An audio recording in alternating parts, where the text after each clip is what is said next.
Hello again, this is Mike, and this is an update on the progress of my 72 Corvette restoration.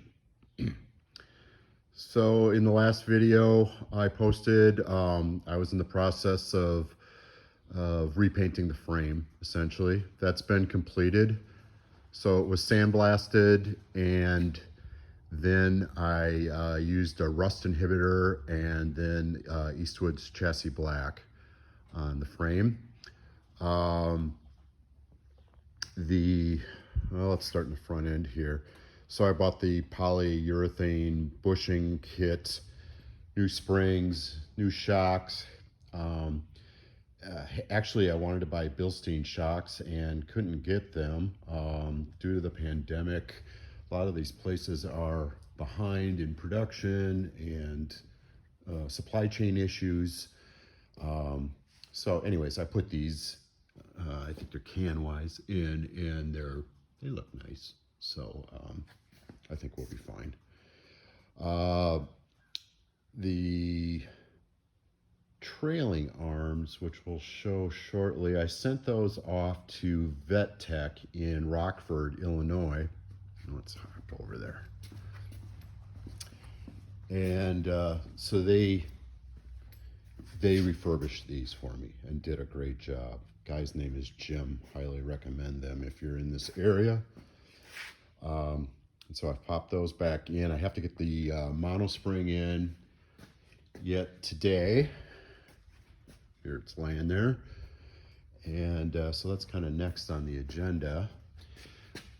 The differential, I pulled it out, drained it, didn't see any metal filings at all.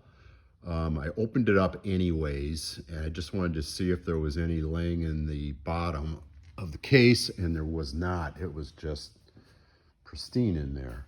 So I also checked the side play as Jim at Vet Tech recommended, and everything's good. So I decided to leave well enough alone, and I just basically cleaned it up and repainted it, and there it is. I'm waiting for a mounting bracket for the front end, so that's just kind of in there with the old one and dangling there.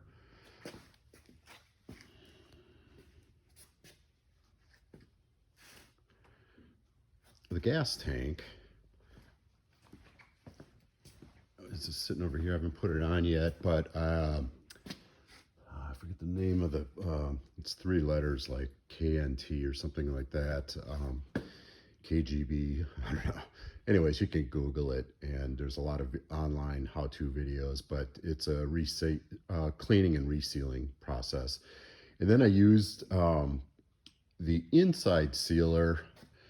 Before I used it on the inside, after cleaning up the outside, I actually coated the outside with the inside final coat as well, and it's made this really nice, hard, good-looking finish on there. And I had plenty anyways, so then I used the balance of it on the inside of the tank. So hopefully that'll be going on in the next day or two. Steering linkage is all in. Springs, I put new springs in it.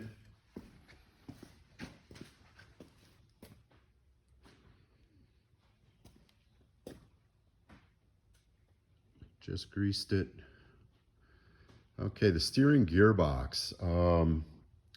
Sent it to a guy by the name of Gary Ramity in Cheshire, Connecticut.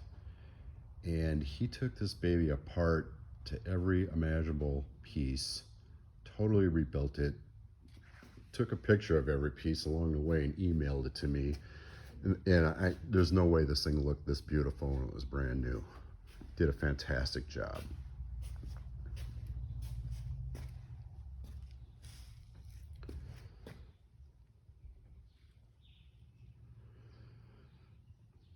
So dealing with the control arms, both upper and lower, is kind of a bitch.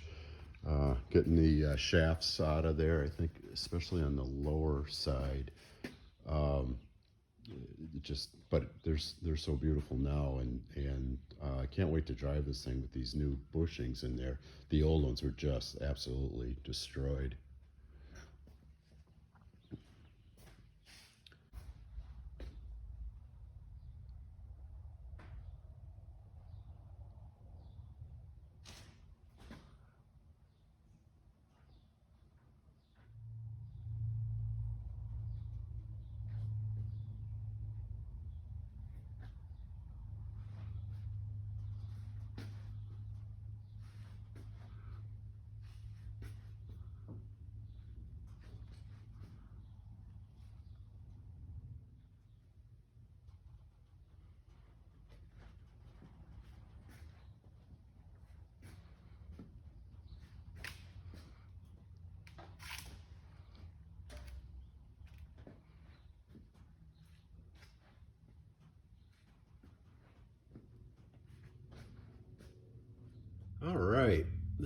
mono spring is in. Wheels are on. This baby rolls once again.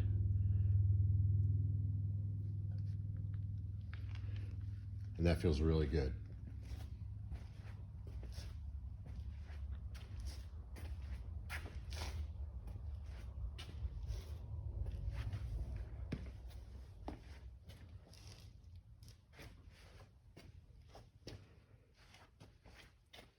I'm waiting for that differential mounting cushion to come in. That's the old one on there yet. Get it replaced.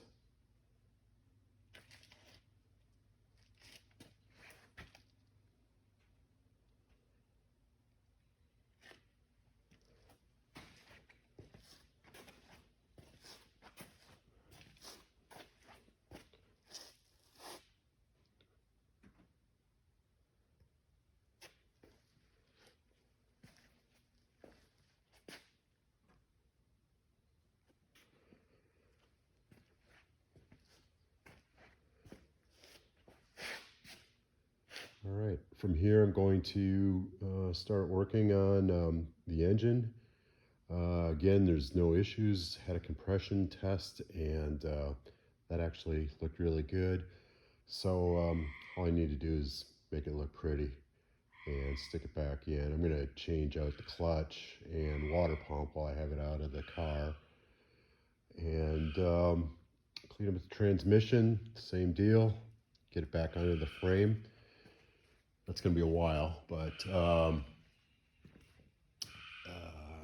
this fall then I think we'll be putting the body back on and starting to work on that. So, but now the weather's nice and my wife and I want to ride our motorcycle. So it might be a while before you see the next post. Thanks, and watch for more down the road.